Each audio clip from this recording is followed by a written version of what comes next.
So I've decided to take a short break from talking about video games to briefly focus on another topic that is very close to my heart, S&M. Service so that they could get that. But unfortunately, YouTube won't allow me to talk about that kind of stuff, so I'm going to talk about comedy instead. More specifically, comedy films or TV shows I have watched that have made a lasting impression on me. Shows like The Mighty Boosh, Curb Your Enthusiasm, The Inbetweeners, Bus Wankers! Him and Her, and Red Dwarf, to name but a few. I will more than likely talk about all these shows down the road, since they meant so much to me, and definitely helped shape my own sense of humour growing up. But for now, I want to talk about a show that I don't necessarily think is any better than those comedies, but it's nevertheless a show I've still watched far more than anything else that's ever been on TV. Well, the tough thing is she really wants to have sex with me. Crazy bitch.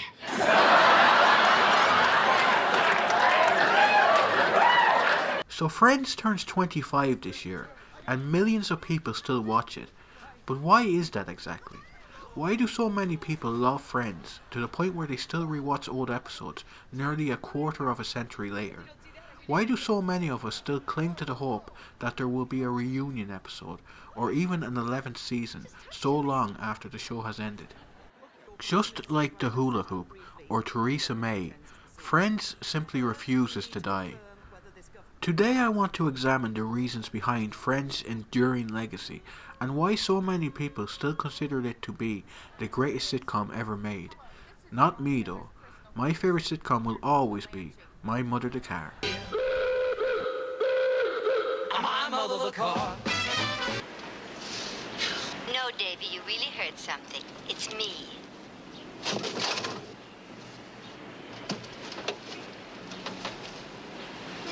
No, not in the back seat, Davy. Down here. But just don't sit there with your mouth hanging open. Say hello. Hello, Mother.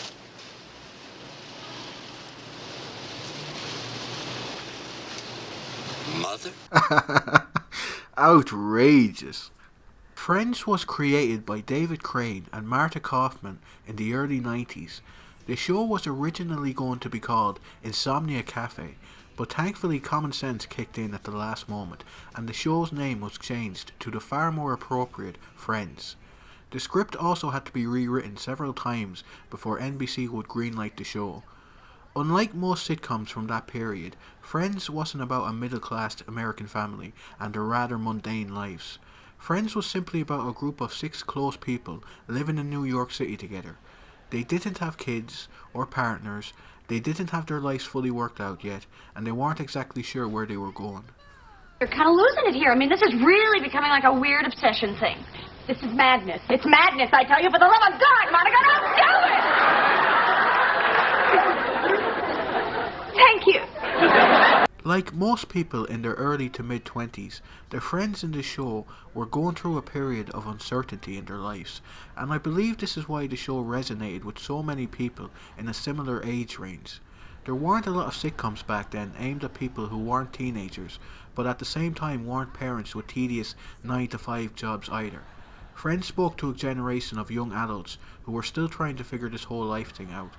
Another reason Friends quickly became a worldwide success was the likability of the characters in the show.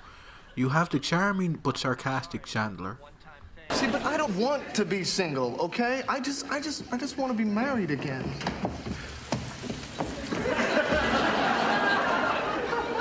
And I just want $1 million. The slightly stupid but lovable Joey. When I had insurance, I could get hit by a bus or catch on fire, you know? But it wouldn't matter. Now I gotta be careful? I'm sorry, man. There's never a good time to have to stop catching on fire. The weird but hilarious Phoebe. Phoebe, is everything okay? Actually, no. No, you have to get off the plane. What? Why? I have this feeling that something's wrong with it. Something is wrong with the left phalange. The the nerdy but likable Ross.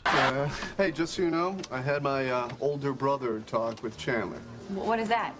Well, I told him that if he ever hurt you, I would hunt him down and kick his ass.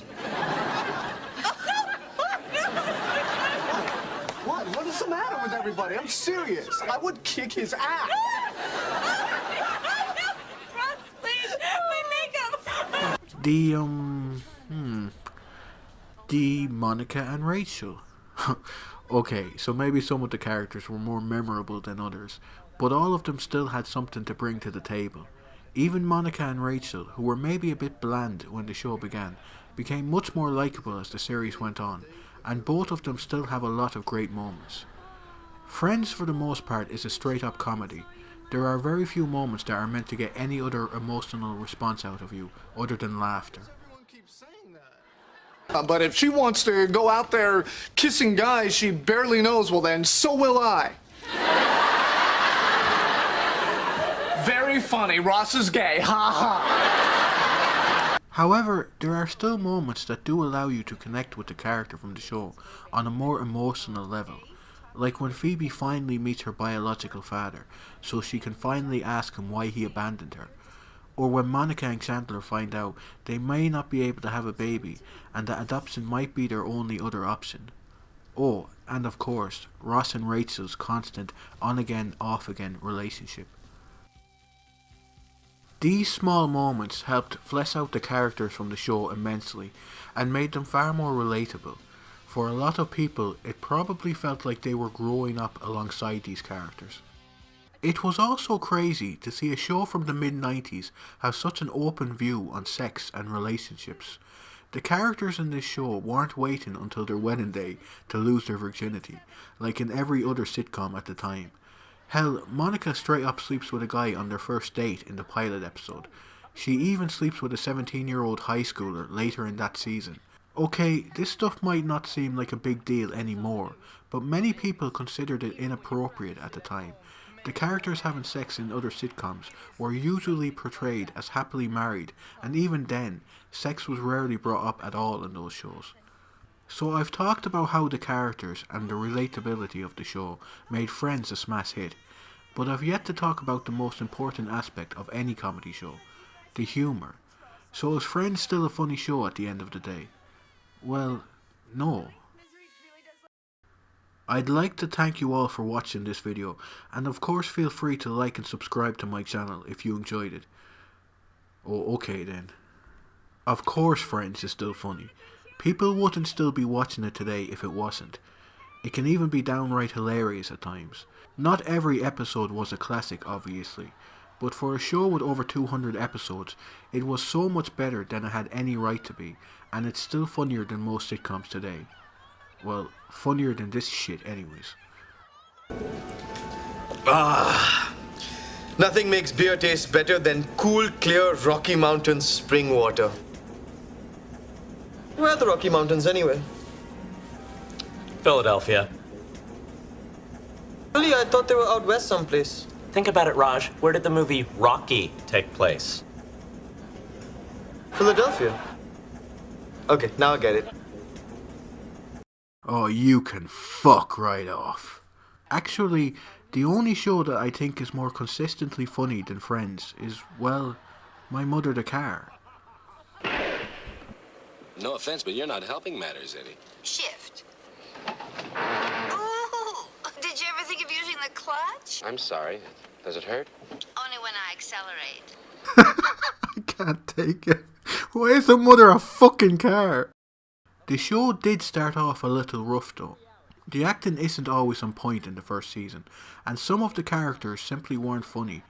Mr. Heckles was a terrible addition to the show, who was killed off after a few appearances because of how unfunny he was.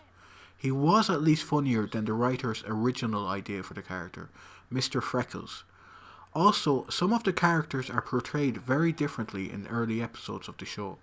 Watch Joey in the first few episodes, for example, and it's obvious he wasn't originally written as the idiot character, but rather a weird Fonzie wannabe. It's very bizarre.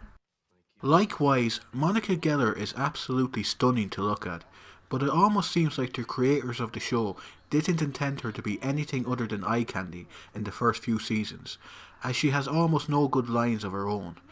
But like I said earlier, she does become a much more likeable character as the show goes on. In fact, that could be said for the show in its entirety. Friends just got better and better as it went on. The writing became sharper and funnier, the characters became more likeable, and there were less straight up bad episodes overall. There were still a few storylines that I wish had never made it into the show, however. I mean, the storyline where Joey suddenly falls for Rachel, even though he's already known her for nearly a decade, felt incredibly forced, and nothing came of it anyway. Speaking of Joey, I didn't like how his storyline was the only one that didn't have a satisfying conclusion. I mean, Monica and Chandler had their baby and moved into their own house, Ross and Rachel got back together, and Phoebe married Mike. But Joey is kinda left on his own to fend for himself. It's weird. It's almost like the creators wanted Joey to have his own spin-off where his storyline is continued. Thank Christ nothing came of that idea. Could you imagine how bad a show like that would have been? Overall though, Friends is an excellent show, and it's amazing how well it still holds up nearly 25 years later. While I would say shows like The Simpsons or My Mother the Car are overall funnier than Friends, I don't think I've ever missed a group of people more than the six in this show, and I think that's an incredible achievement for any TV show to pull off.